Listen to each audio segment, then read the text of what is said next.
Good morning, everyone. My name is Fred Combs. I'd like to welcome you to the July meeting of Lextran's Board of Directors. To lead us through our meeting this morning is our Board Chair, Mr. Harding Dow. Thank you, Fred. We'll call the meeting to order and we will call the roll. Vice Chair Rogers is absent. Mr. Ward? Here. Mr. Whistle? Here. Mr. Blevins? Here. Ms. Borges Gonzalez is absent. Mr. Houston? Here. Very male-heavy meeting today. So, is there any public comment on the agenda? Seeing none, we will move to approval of the June 2026 minutes. Has everyone had a chance to review? And are there any edits? If there are none, I'd approve a motion to approve from Mr. Whistle. Is there a second? Second. Thank you, George. All in favor? Aye. The only thing I'll note in the chair's report is, in note of our small group today, we do have a board vacancy now that Judge Thurston has rolled off. So I welcome both from board members, those in attendance and those watching at home. If you have an interest in serving or know someone who might be a good fit, we would welcome their application. The city takes care of that on their website. Also, proud to see our team jumping in during the days in which we've been active heat plan over the last month, which there have been several. So it's always good to know that when the weather gets wonky, we're still out there serving the community. Moving on to the General Manager's report. Thank you. I've got a couple of items here. First, introductions. Ms. Kate Watkins has joined us as a paratransit eligibility coordinator, so she's working with our eligibility assessments. Kate's background is as a care coordinator and advocate for at-risk populations, so we're happy to have her with us. And Mr. Chris Cole, who is our new Director of Transportation. Chris joins us, decades of transit experience from Columbus, Cincinnati, Dayton, and beyond. We are very, very thankful that he has joined us, and we look forward to the contributions of both of you for many years to come. One interesting event that happened, our customer service team received a notice of a missing person that could potentially be on board a vehicle. And through coordination between customer service, our operations team, we were able to locate this missing person and transport them safely back to their home and their family within 15 minutes. That was truly amazing, and kudos to those on the team who made that happen. And I believe that is all I have for my General Manager's report. I'm happy to pass it on to Emily Elliott for our monthly performance report. Good morning. Good morning. So today we will be reviewing the performance report from June, which was the last month of the fiscal year. I apologize, I have too many papers. So we'll start with the mission. We serve people in our community with mobility solutions. And the highlights for June, we held a press conference on the 2nd, coordinating with Councilmember Reynolds for District 11 to announce the art contest, and we will be doing beautification art on 4 shelters in the Versailles Road corridor. The first week of June, our community engagement team worked with the senior intern program on 2 events, and Fred spoke at the senior alumni lunch. We had our annual employee appreciation cookout, and a big shout out to Mr. Dale Stone and Isaiah Barron for cooking for us on an incredibly hot day, standing over a hot grill. That same week, we hosted the Teachers Environmental Academy here on site. So they do a session with us, and then other community folks come in and provide sessions, and we provide them the space to host some of their events here. And then at the end of the month, we were able to welcome our great new team member, Chris. So reviewing the ridership for June, those 3 June dots are really close together. However, looking at it, our monthly ridership was about 4,000 rides greater than it was last year in June, so June of 25. Still below the average ridership, but just a little bit higher. Looking at the numbers a bit, we ended the fiscal year, as just a reminder, this is the end of fiscal year 26 information that we're looking at. We ended the fiscal year about 7% below, as we had predicted that we would, and the trend that we were seeing throughout the year. So just a quick update, we have continued working with Avail, and we are piloting a patch currently on 3 vehicles to see if that will if that patch is going to work for us. They have been piloting with other agencies, and so we're doing a small pilot here, and we'll get you all more information as that becomes available on that patch. I did want to just mention we had 644 rides on Lextran in June, which is, we're seeing just a little bit below what we had seen in April and May. We are still seeing a negative trend on bad weather days and a positive trend when there are outdoor events like at the Burl or something like that. Moving on to on-time performance, we ended the month at 92.7%, so that was above our average as well as the previous year. As you all are aware, we have been looking at a lot of changes related to timeliness and reliability of the routes, making some incremental changes to try to improve that on-time performance. We know that August, when FCPS and UK come back in, things change, the landscape of the traffic changes, and so we do expect a similar trend to occur as we move through the year, but we are seeing some good positive trends in the on-time performance. To that end, we do have some very small adjustments coming in August. We're currently taking public comment for those. Those will impact Route 3, Tates Creek, and Route 5. The way that the bus exits the end of the line at Walmart, there are no changes to the stops themselves, just sort of the way the drivers are going. We had a safety issue that's been resolved, so we're able to realign that and gain some time back on that route. There's a small change to one pattern on Hamburg at 8:10 p.m. on the weekdays, and then a small change to Route 51, which is our Knightwood Hill route, getting that a little straighter, a little more aligned to help with reliability and reduce confusion for passengers. And if anyone in the public is interested in looking at those, we will be at the Transit Center to engage with customers. We've been speaking with operators, and that information is available on the website. Moving on to safety, we had 0 preventable accidents for the month, so continuing the trend of doing well with our preventable accidents, ending the year significantly lower than we did in fiscal year 25.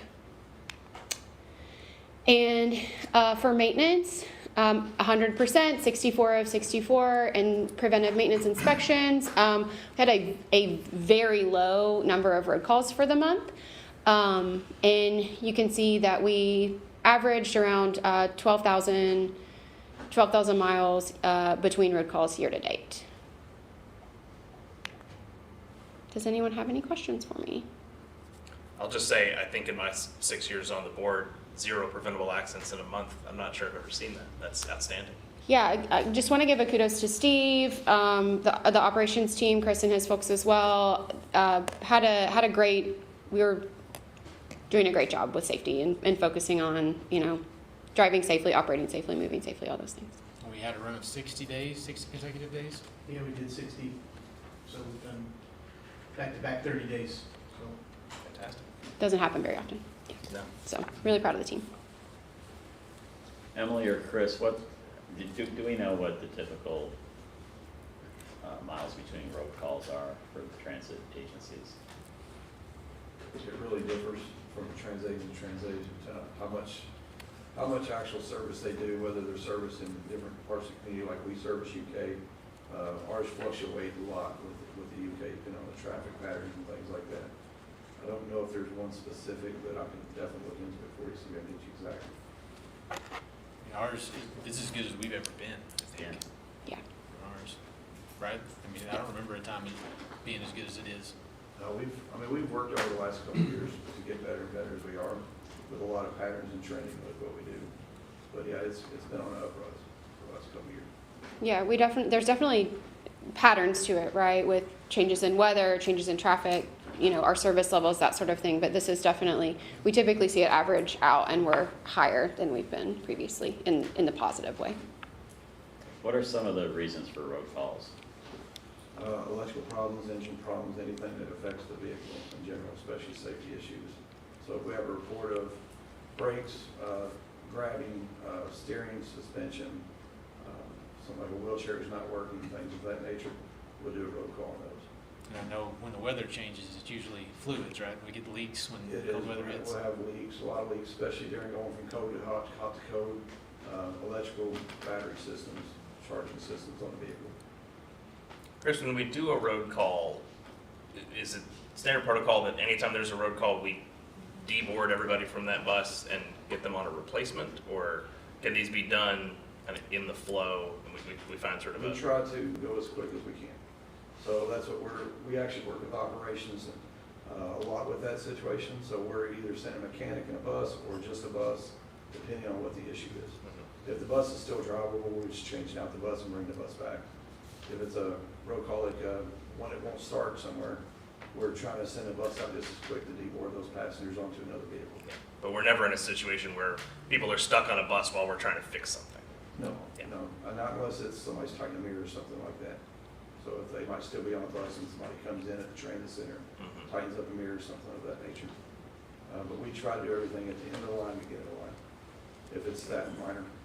Makes sense. Anybody else?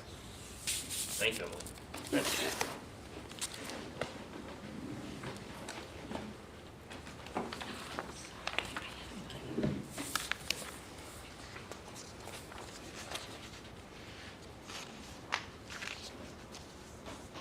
Am I hitting the back button? You're hitting it the right way. Am I hitting the right way? Other way. There we go. I hit the hidden mouse. There we go. before. I'm so sorry. I was getting confused, like, wait a minute, Different stick than normal. too many trips for the month of June. All right, when we're talking about the paratransit, realistic numbers here.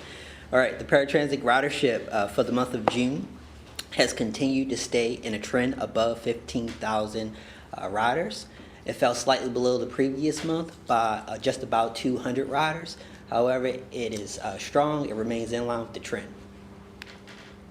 Overall, productivity shows, yet again, strong ridership. The total ridership is up compared to the previous fiscal year. The weekday ridership shows an increase of 6%. The Saturday ridership shows an increase of 16%. The Sunday ridership shows an increase of 21%. And the total revenue miles and total revenue hours are both steady. The total revenue hours is 7,210, and trips per mile is right above where we want to see it at least 2 trips per hour. There we go. Paratransit has accumulated 3 preventable accidents for the month of June. Not exactly where we would like to see it, putting us slightly above the previous fiscal year, 24 compared to 16 from the previous fiscal year.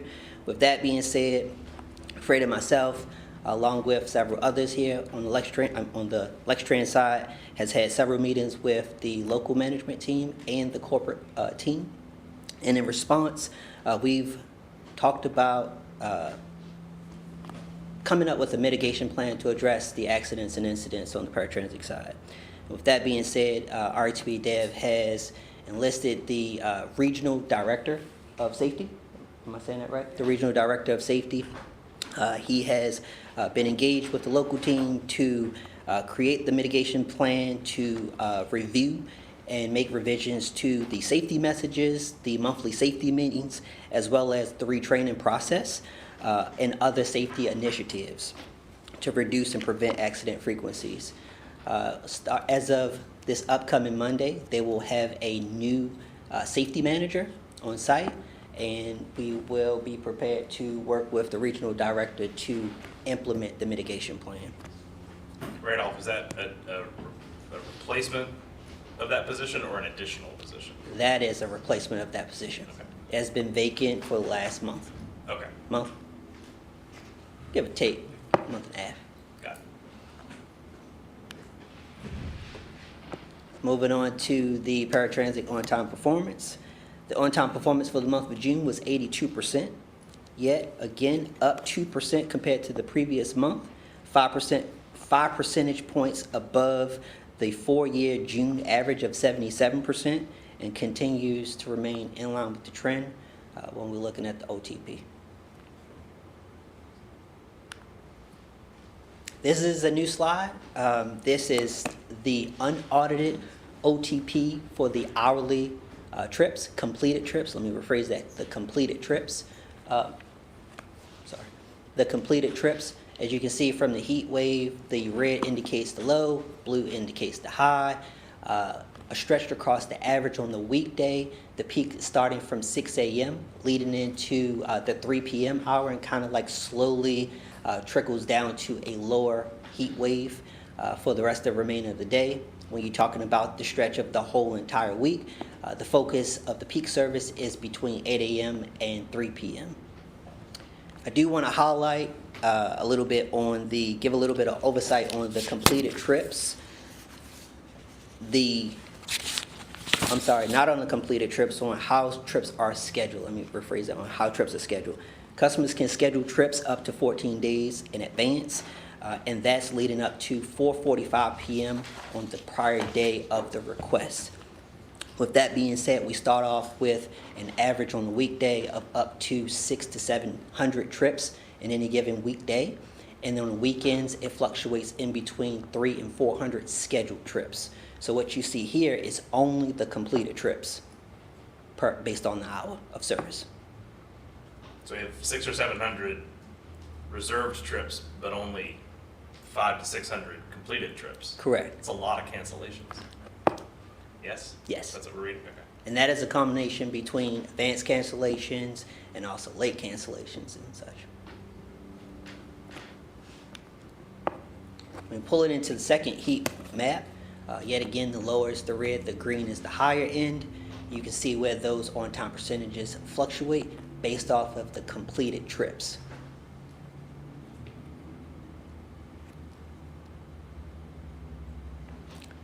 So That's one of the interesting. I'm just, sorry, I don't mean to interrupt. Looking at this, we actually have pretty good on-time performance during most of the busiest time of day. We're really dragged down by driving during afternoon rush hour. Correct. So one of the things that we've been kind of like beating down in the last few months is schedule efficiency. And we've been working with RTB Dev to kind of produce that schedule efficiency when it comes to that peak time of that schedule. And we've just implemented a new run bid, a new operator run schedule, effective as of last Sunday on the 19th. We believe that new schedule will improve that schedule efficiency. So the reason why I started off with the completed trips, to kind of also give you a little bit more insight, we have found it very challenging to reproduce the hourly on-time performance when we are focused in on the audited information. So in order for us to get the on-time performance, the calculation for on-time performance is a combination of some of that scheduled information and also the completed information.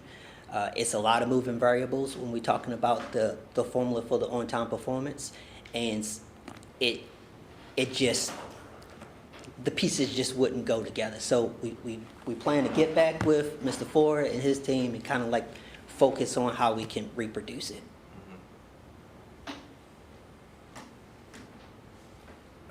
I could stare at that all day. It's lots of interesting stories, like no one rides during church hour.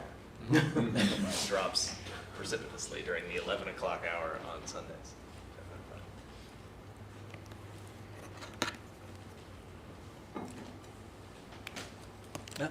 Any questions? I'm sorry. All good. Thank you. Thank you, Brandon.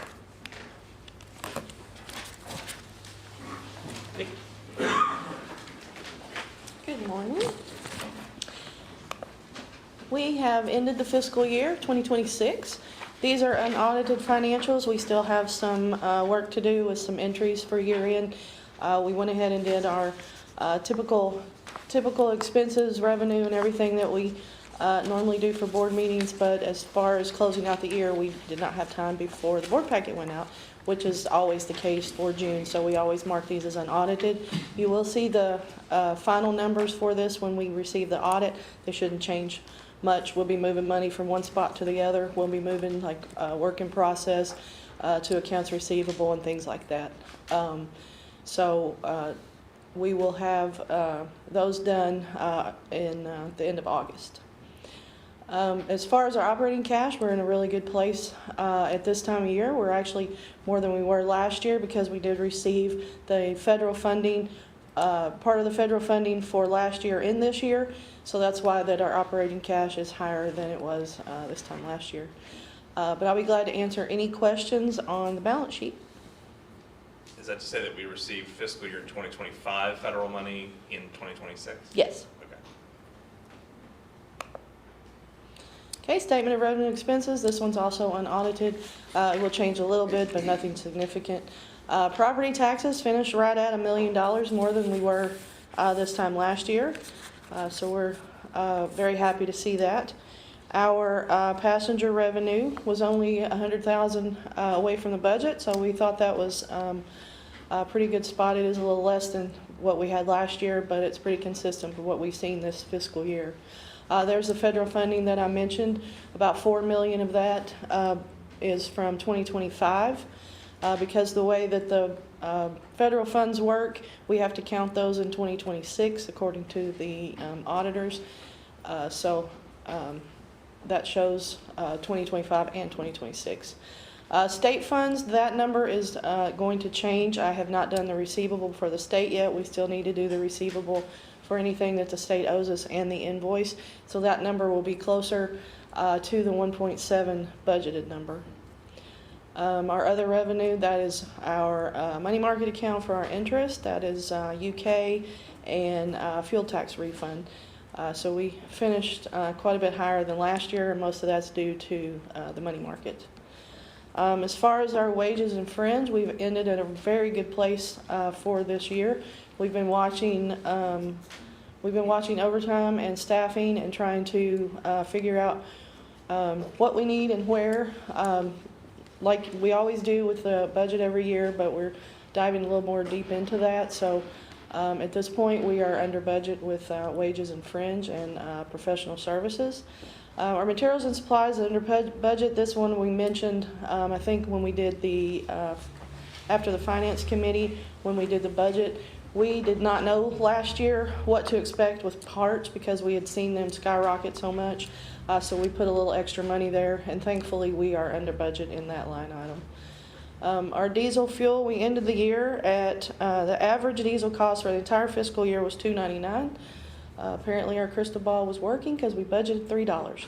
That is the closest that we've ever gotten because it is a moving target, as you know. Our monthly average for the month of June was at $3.65, so we have seen that come down quite a bit in the last 2 to 3 months.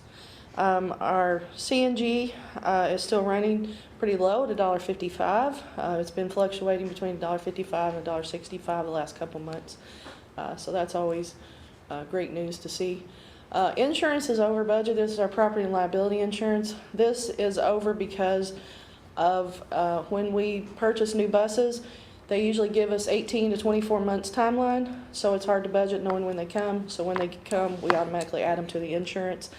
So these came quicker than we expected them to. So we added them to this year. So that one's why that one's over. Our paratransit is, it's right at a little bit more than it was last year. But we feel good about that number. It's still under budget.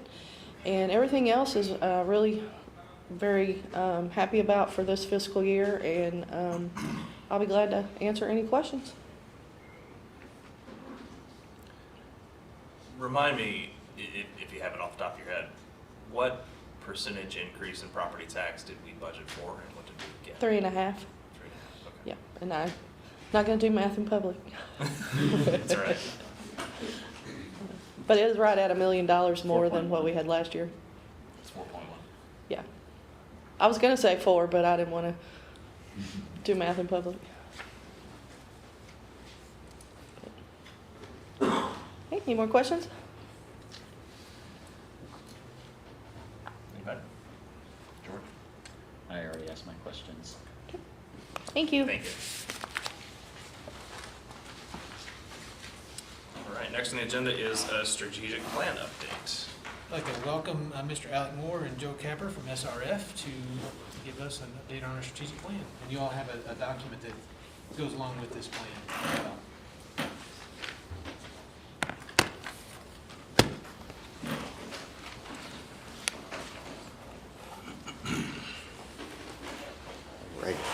Good morning, everybody. Thank you for the opportunity to present today for an update on the Lextran strategic plan.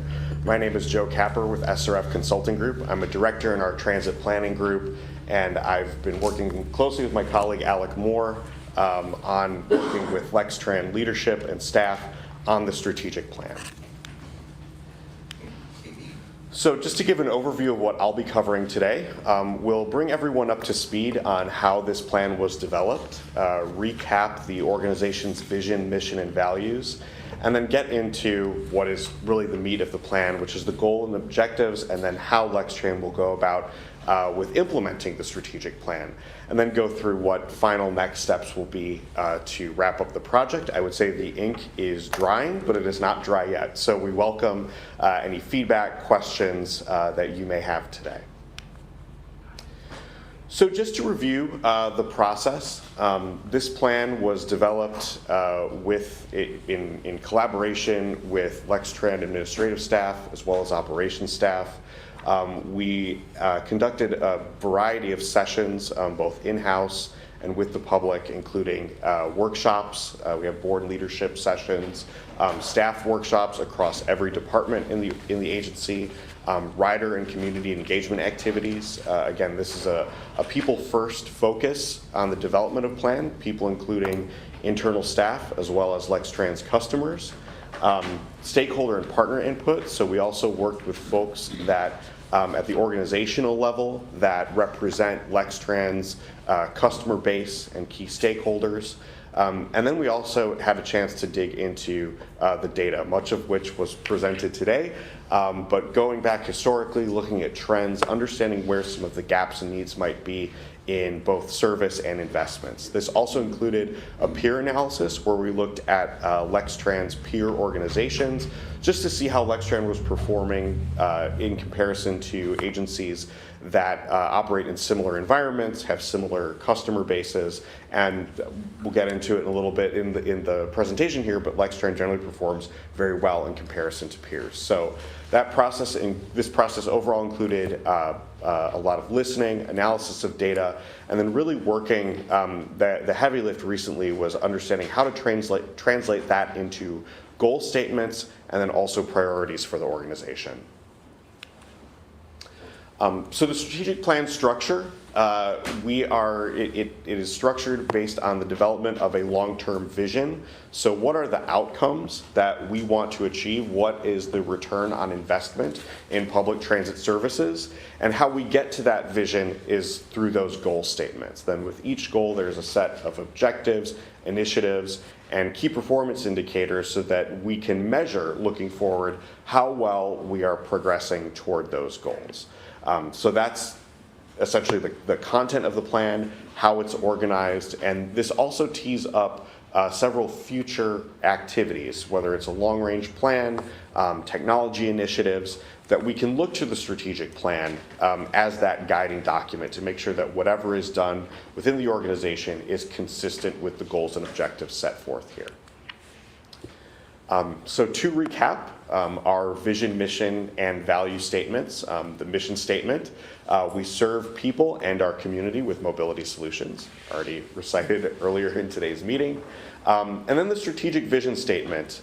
So a statement that explains what we want the outcomes to be of Lextran services. So I'll try not to read every slide to you, but I will read this vision statement. Lextran will build a high-performing transit system where frequent, connected, and safe service is the standard. By investing in our workforce, strengthening operational excellence, embracing data and technology, and safeguarding financial stability, we will deliver measurable results, strengthen community trust, and create lasting partnerships that move our region forward. So that is essentially what we will be measuring as we get into the content of the strategic plan. And that is also guided by 4 values. So that's how we'll be organizing some of these goals and evaluating them. That is adaptability, integrity, accountability, and collaboration. So to get into the goals and objectives of the strategic plan, we have organized them into these 6 categories that focus both on Lextran's internal and external structure.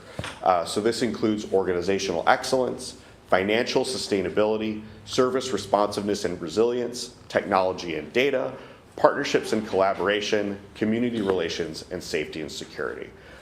Without these goals, Lextran will not be effective in carrying out, in getting toward that vision. And we outline with each goal statement how we get there with some examples. So first off, organizational excellence focuses on retention and recruitment of a strong workforce, collaboration across operating divisions, having a positive and productive culture internally, and really focusing on Lextran's people being the core of the organization.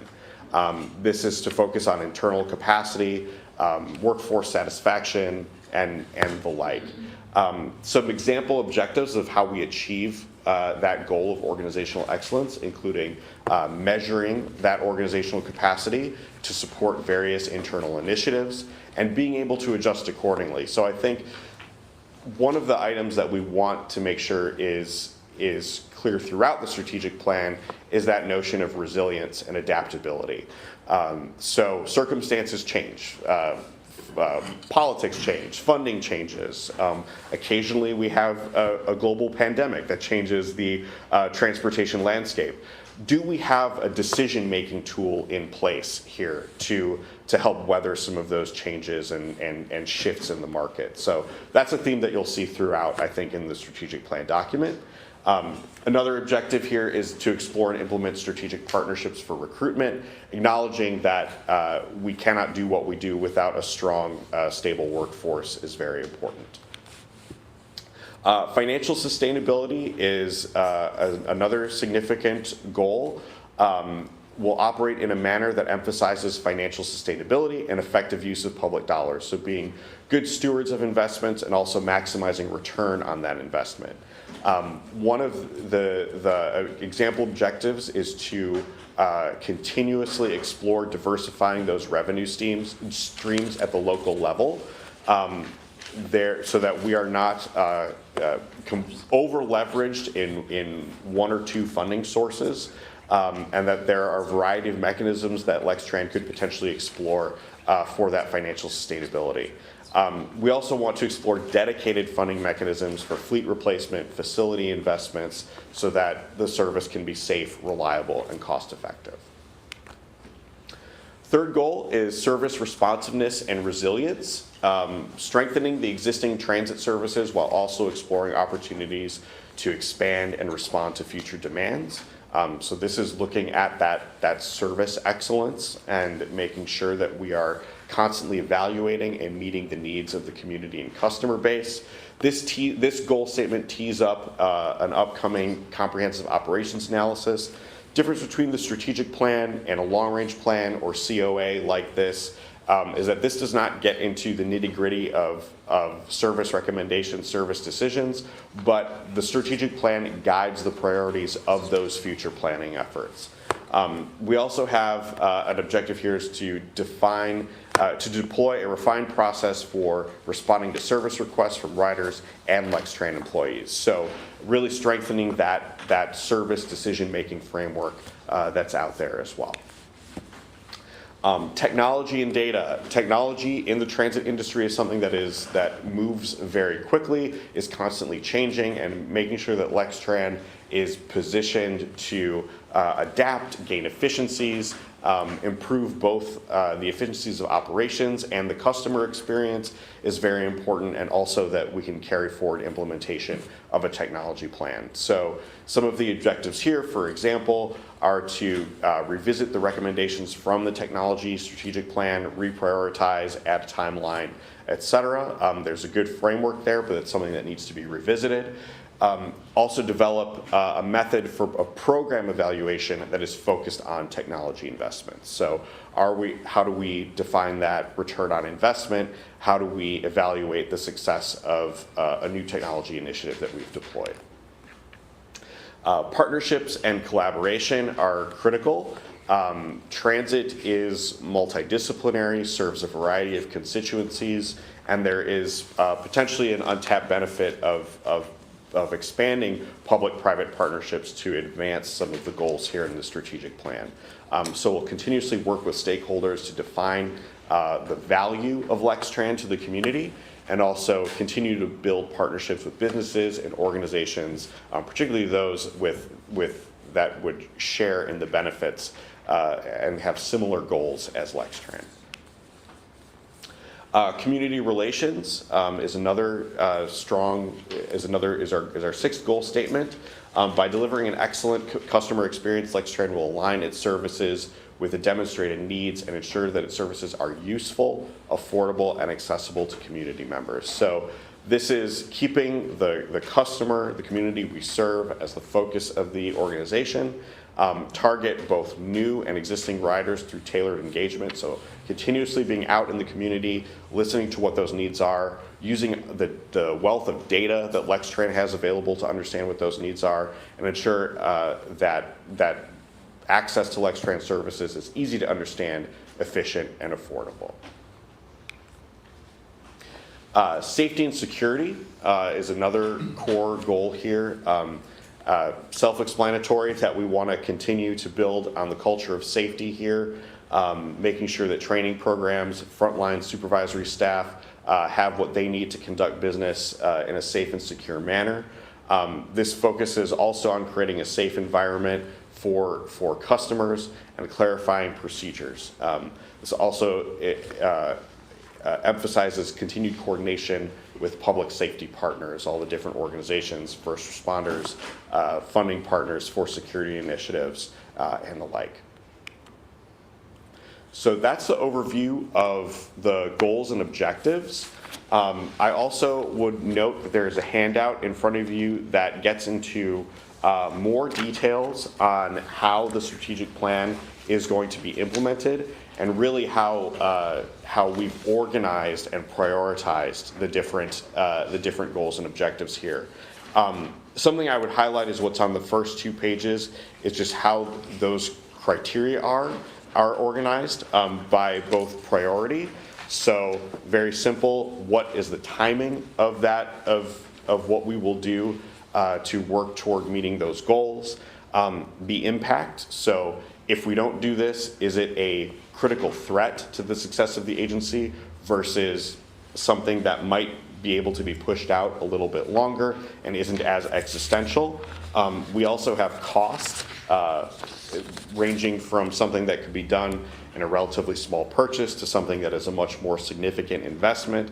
And then staff investment. How much staff time will it take, or potential new positions will it take to implement some of these recommendations? So those are all blended together to evaluate the different objectives, and so that we can understand how to prioritize them. So that is my presentation today. I want to thank all the time that Lextran staff has spent on this, and the guidance that we've gotten, particularly from Fred, Emily, and Greg through the process, and really looking forward to working with you on completing this document in the coming weeks here. So thank you very much. Joe, I appreciate that you all took our comments after the last presentation seriously and provided this greater level of detail and sort of concrete action. I think that really helps, at least me as a board member, to understand what the outcomes are and how we're going to measure them. I think that's really important, and thank you. Yeah. Are there any comments or questions from my fellow board members? Just one question. You said that you guys met with riders to get their input. Yeah. And I know that happened a while ago. Can you remember any of the issues that they had and kind of how they translated into the strategic plan? Yeah, I may defer to Alec a little bit. This is my first time presenting with this group. I was on parental leave for a chunk of this project, but Alec could maybe join, and who participated in some of that with our partner firm, to tell a few of those stories. I can summarize it at a high level, but I'll defer to you here, Alec. Sure. Thanks, Joe. Good morning, everyone. Yeah. Alec Moore with SRF Consulting Group. I presented to you all back in, I think it was February, early February, maybe mid-February, on this effort when it was still in process. So as far as coordination with the public, yes, we did have a sub-consultant working with us who did a lot of that direct input. The survey, we had a customer survey that we sort of circulated out. As far as specific issues, we could actually, I don't have them in front of me, but we do have a summary of that we could certainly provide the board as far as what we heard.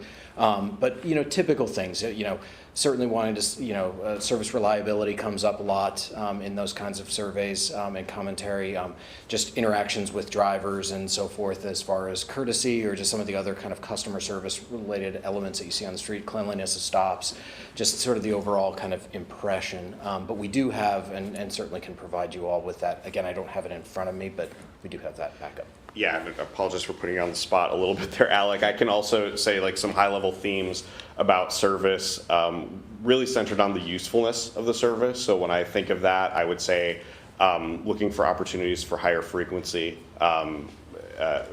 service.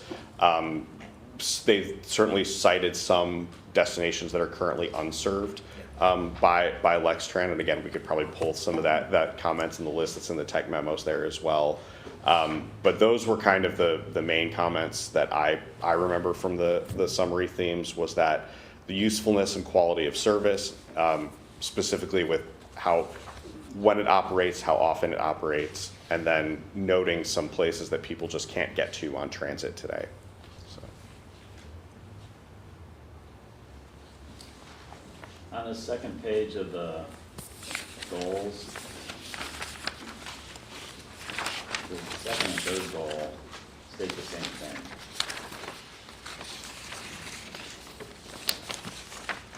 Came up page 21. Yeah. Just that they're both service responsiveness. They both say resilience also. I'm guessing there's one missing. And then there's some missing organizational values on page 22. So I'm sure this is getting scrubbed for final details. Absolutely, that's why we have a draft watermark on the front. We'll certainly clean it up for you if there's something got double pasted or double copied there. So.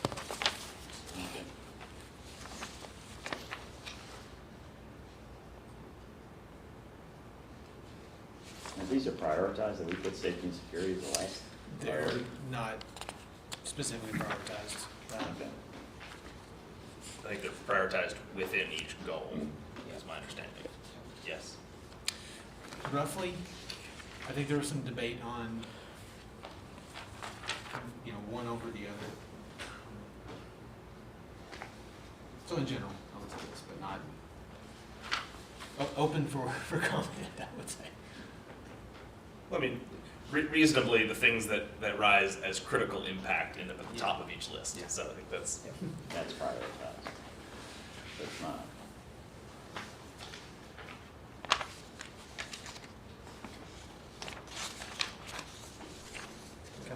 I think we'll need more time to read through this, obviously. We'll probably share questions through Fred, but we appreciate the opportunity to talk with you and the work that you've done.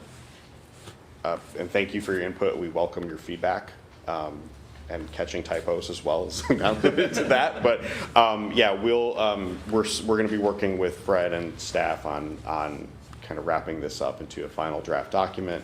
And again, look forward to hearing from you on that, and then watching this roll into implementation. Awesome. Thanks so much, Jeff. Thank you. All right. Moving to our action items, we have one resolution for the month. That is 2026 18. So I see. Sorry, I'm reading the wrong thing. Yes, 2026-18. 2026-18 is a resolution to award a contract for landscaping services. The incumbent for the services is Diamond Landscapes. They are again proposed here as the selected vendor from our staff evaluation. We did receive 2 qualified proposals. The term of this contract would be 2 years with 3 additional 1-year options for 5 total possible contract years. The cost of these services is $3,354.49 per month. Source of funding would be our federal 5307 preventive maintenance funds. Any questions on this resolution? Is this inclusive of Snow removal? It is not, it is not. There's actually a typo in the proposed agenda items. That should say snow removal contract, not landscaping contract. Oh, okay. We'll touch on Sorry that. about that. We separated those out, and that is still out for bid. Yeah, still out for bid. Who's the incumbent on the snow removal? It is also Diamond. Diamond, yes. And Diamond was the incumbent on landscaping as well? Correct. Okay.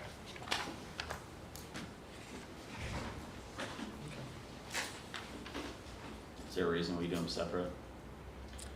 There were issues that came in with some of the snow removal, but since it's still an open procurement, I can't openly state what they are right now. I think your question is, why are they separate RFPs? Yes? Yeah, it did not meet, what we had asked for. Okay. Very good. Any other questions or a motion to approve? So, Give it to Michael by hair. Thank you, George. All in favor? Aye. Thank you. And then we have our nominating committee, Mr. Whistler. So do I just nominate one by one, or? You can do it as a block. Yeah. So I would nominate Harding as chair, Jamie as vice chair, and George finance, whatever. Yep. I think all of our appointments and nominees stay the same for next fiscal year. I think that's the proposal from the nominating committee. Yes. And I think you've spoken to all three of us, and we're all willing and able to serve. I'll just say that since Jamie's not here. Yes. So I think that is something that just is, it's not necessarily a vote, it's just, Is it voice is it a vote? vote? I think that it should be. Okay. Yes, yeah, we might have to wait on Jamie's appointment if she's not here. Or not, it should still be Yeah. appropriate to just go ahead and move forward. Okay. Yeah. So long as she's had Yeah. discussion. So just do We it. did.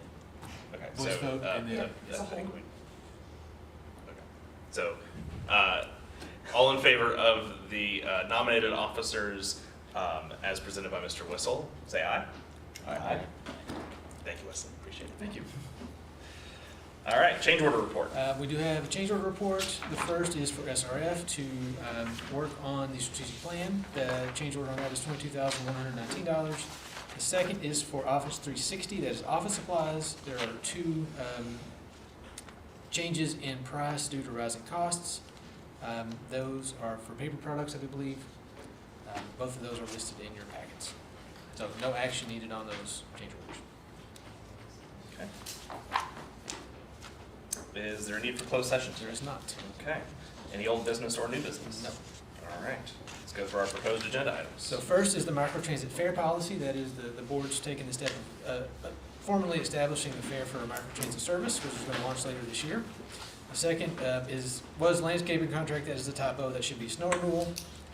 Third is bus stop enhancements. That is for a contractor to actually do the work of pouring pads, installing shelters. That's not for the shelters themselves.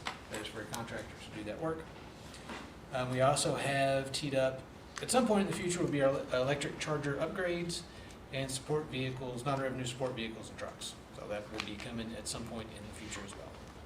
All right. Anything else for the good of the cause? We're adjourned. Thank you. Thank you all.